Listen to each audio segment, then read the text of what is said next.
Je vous ai fait une petite vidéo sur le bullet journal en images pour que vous voyez concrètement tout ce que je vous raconte, à quoi ça ressemble. Donc voilà, donc ça c'est un bullet journal fantôme en fait, modèle que j'ai fait. Donc voilà, ça c'est une... Bon voilà ce qu'on trouve, les éléments qu'on trouve, donc c'est une page de garde, bon c'est pour dire toujours le petit côté... girly, mais c'est pas du tout indispensable. Donc ça, c'est l'index, donc le sujet, donc vos mots-clés et les pages où se trouve le contenu qui est lié au sujet.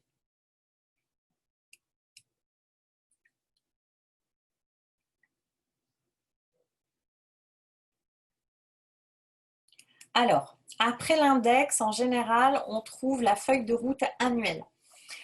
C'est là où vous allez avoir la vision macroscopique de votre année. Quand vous démarrez de zéro un bullet, c'est comme ça que c'est structuré.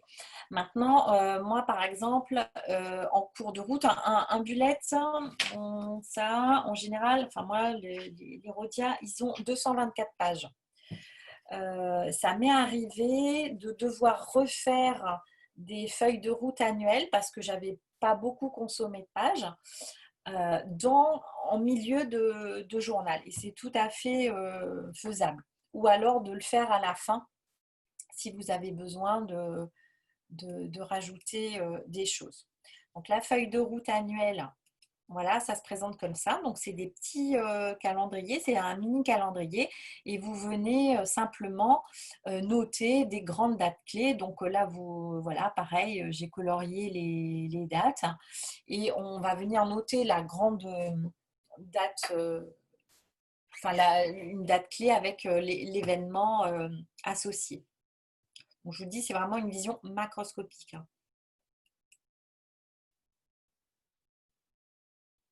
Voilà, donc ça, c'est une autre présentation. Comme c'est vous qui le faites, bah, vous pouvez le présenter comme vous voulez. Vous pouvez mettre une page par mois si vous avez besoin, ou voilà, de faire un truc beaucoup plus synthétique.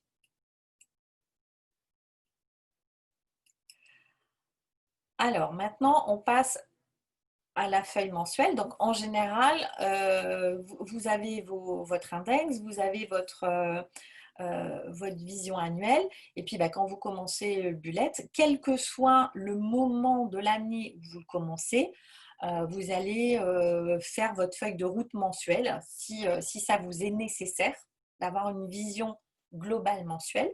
Mais en général, quand on a des projets, c'est important parce que c'est là où on va justement venir faire son fameux plan de charge, hein. Donc, en général, on le fait. Donc, on va venir voilà, tracer sa page mensuelle. Donc, vous voyez sur celle-là, j'ai des petits post-it to-do list où j'écris voilà, au début de mois, hop, hop, hop, je note tout. Et puis après, dans mes semaines, je vais venir piocher mes petits post-it au fur et à mesure. Ça évite aussi d'avoir à réécrire ce que vous avez besoin de vous rappeler. Voilà, après on passe donc la mensuelle, on passe à la feuille de route hebdomadaire. Donc là, comme je vous le dis, c'est une version assez synthétique, assez allégée.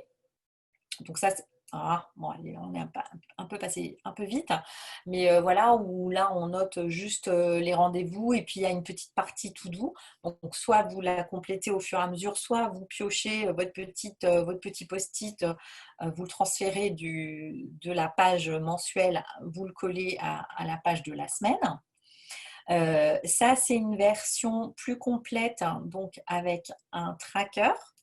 Donc, hop, voilà. Donc là, vous avez bon, bah, vos journées dans lesquelles vous allez noter vos rendez-vous, voilà, les choses qui sont importantes. Là, il y a deux petites to-do list urgents, une autre petite partie to-do list. une partie, bon, confidentielle, j'ai mis ça parce que j'avais ce tampon-là sous la main, mais où là, ça va être des notes en fait que vous prenez si, si vous avez besoin, si vous allez en réunion, vous prenez deux, trois notes, voilà, vous pouvez le mettre là. Si vous avez des idées, vous les notez là. Des idées qui vous viennent dans la journée, dans la semaine, vous les notez là. Et puis là, voilà, vous avez un petit tracker. Alors là, les fameux 10 minutes pas par jour, le tracker du yoga, de méditation, les fameux 2 litres d'eau tous les jours. Et vous venez cocher tous les jours votre petite case. Et ça, c'est un petit espace, si vous êtes adepte un petit peu des méthodes de gratitude, etc. Bah voilà quoi, qu'est-ce qui s'est passé de sympa dans cette semaine-là. Donc là, vous avez un condensé de toute votre semaine avec ce que vous avez à faire, votre emploi du temps, votre to-do list, vos idées que vous avez eues et vos notes de réunion ou, voilà, ou d'informations, de choses importantes. Et donc, quand vous allez, donc, vous faites votre semaine, et quand vous passez à la semaine suivante, donc soit vous adoptez exactement la même mise en page parce que ça vous convient bien, soit vous adoptez une autre mise en page, peu importe, mais vous venez faire le bilan. Surtout, ce qui est important, c'est de votre to-do list. Est-ce que vous avez bien fait ce qui était là-dessus? Si ça n'a pas été fait, eh ben, vous le remettez dans la to-do list de la semaine d'après. Bon, les trackers, ok, on a vu ce qui est important, ce qui n'est pas important. Par contre, au niveau des bonnes idées, bah, ça, vous les passez en revue, vous vous dites, tiens, ouais, j'ai eu cette idée-là, finalement, est-ce que cette idée, est-ce qu'elle a lieu d'être vraiment creusée? Et si c'est vraiment une bonne idée, vous allez venir la noter, la migrer dans une page qui sera dédiée, qui sera une collection en fait de bonnes idées ou de choses, de pistes à creuser. Et du coup, là-dessus, sur cette feuille-là, sur cette feuille hebdomadaire, bah, vous venez simplement soit vous faites une annotation, vous la surlignez, etc., pour dire que vous avez pris en considération cette idée-là. Vous en avez fait quelque chose. Soit vous l'avez abandonnée, donc vous la barrez, soit vous la mettez vraiment dans une collection en vous disant j'y reviendrai plus tard. Mais c'est ça qui va vous aider. Vous savez, si on revient à la toute première session où on parlait des fameuses boucles ouvertes, c'est ça qui va vous aider à fermer ces fichues boucles. C'est-à-dire que vous avez eu une idée dans la semaine et vous allez à un moment donné, en fin de semaine, traiter cette idée. C'est-à-dire vous allez décider si vous allez en faire quelque chose de cette idée-là ou si au contraire, vous la mettez à la poubelle. Et c'est pareil sur vos notes aussi, hein. Donc ça peut être juste une seule case qui regroupe tout, hein, les notes, les idées, peu importe, hein. Moi j'aime bien faire des cases séparées, mais ça peut être regroupé ensemble.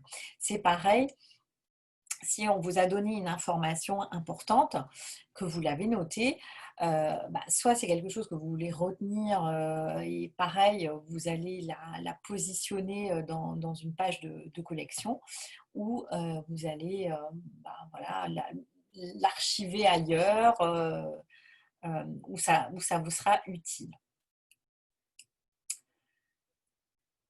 Voilà. Alors après, donc les collections, bon là, c'était une collection, voilà, donc c'était une collection de vacances. Alors dans ma valise, alors moi j'ai ça comme collection, parce que je déteste faire les valises. J'adore voyager, mais je déteste faire les valises et je ne sais jamais quoi mettre dedans. Et donc une bonne fois pour toutes, voilà. Alors là, je me suis fait plaisir, hein. Là, pour le coup, j'ai fait des dessins, hein. Ça peut être simplement dans ma valise, ça peut être juste une liste de choses, hein. Moi là, c'était l'été, machin, j'avais envie de m'amuser. Donc voilà, je me suis fait ma petite collection dans ma valise. Et donc en fait, dans l'index, euh, j'ai le sujet vacances slash valise, c'est telle page, c'est la page 122 de mon bullet. Ce qui est assez intéressant, c'est que des fois, quand vous partez en vacances, vous vous dites, mince, j'ai encore oublié ça, j'aurais dû penser à mettre ça dans ma valise, j'aurais dû penser à ci, j'aurais dû penser à ça. Si vous avez amené votre bullette en vacances avec vous, eh ben, vous pouvez le noter là, dans cette fameuse collection-là, dans ma valise, là. Vous voyez, là, j'ai un petit espace vide.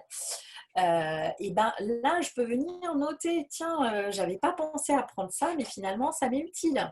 Et donc, je le note. Et du coup, la fois d'après, quand je prépare ma valise, je viens chercher ma petite checklist et je vois les choses que j'avais oubliées la fois d'avant. Alors, j'ai ça, alors là, je l'ai pas mis, mais par exemple, quand je fais des salons, pareil, de la même façon, j'ai ma checklist salon. Parce qu'on sait très bien qu'on oublie toujours des trucs, genre les rallonges, les machins, enfin des choses comme ça. Maintenant, ma checklist, elle est béton, quoi. Et elle est dans mon agenda. Et maintenant, je me pose plus la question. Et quelque part, c'est un vrai soulagement de se dire, ben voilà, j'ai tout noté, je sais qu'est-ce qu'il faut que je prenne, je sais comment gérer le truc, quoi. Et c'est un point au moins. Alors pour la valise aussi, c'est un peu moins ambitieux qu'une checklist salon, mais voilà, le principe il est là. Le principe il est vraiment de se décharger l'esprit, de se dire bon bah j'y ai pensé une bonne fois pour toutes, j'ai réajusté en fonction de ce qui était nécessaire, et maintenant ça y est, pof, j'ai plus trop à me poser de questions. Alors les fameux trackers. Donc là, bon voilà, là j'ai mis des modèles de trackers qui sont jolis, mais vous avez vu, hein, ça peut être juste des petites cases à cocher. Donc par exemple, vous prévoyez de partir en vacances dans une île paradisiaque et vous voulez absolument être au top avec un joli bikini, et donc voilà, les jours où vous avez fait du sport ou le poids, voilà, hein, si vous faites un régime, voilà, ça peut être ça. Ça peut être les économies, voilà. Euh, bon, ça, c'est des petits trackers rigolos qu'on trouve. Alors ça, voilà, c'est les fameux trackers, les petites routines, yoga, méditation, machin. Donc ça peut être sur une page. Vous préparez votre mois et puis vous mettez ça juste la page d'après pour voir l'évolution de votre mois sur ces petites routines. Dans les collections, par exemple, ça, c'est une page qui est très, très utile, en tout cas, qui est très utilisée. C'est les dates anniversaires de votre famille ou des personnes qui vous sont chères. Voilà, donc vous avez cette collection-là. Et donc, quand vous préparez votre mois, vous vous référez à cette collection anniversaire, en vous disant tiens, ce mois-ci, c'est l'anniversaire de qui? Mais comme ça vous permet de venir le noter et de dire ben voilà, pensez à souhaiter un bon anniversaire ou acheter un cadeau, ou voilà, ce genre de choses. Donc ça, c'est une collection qui est assez utile.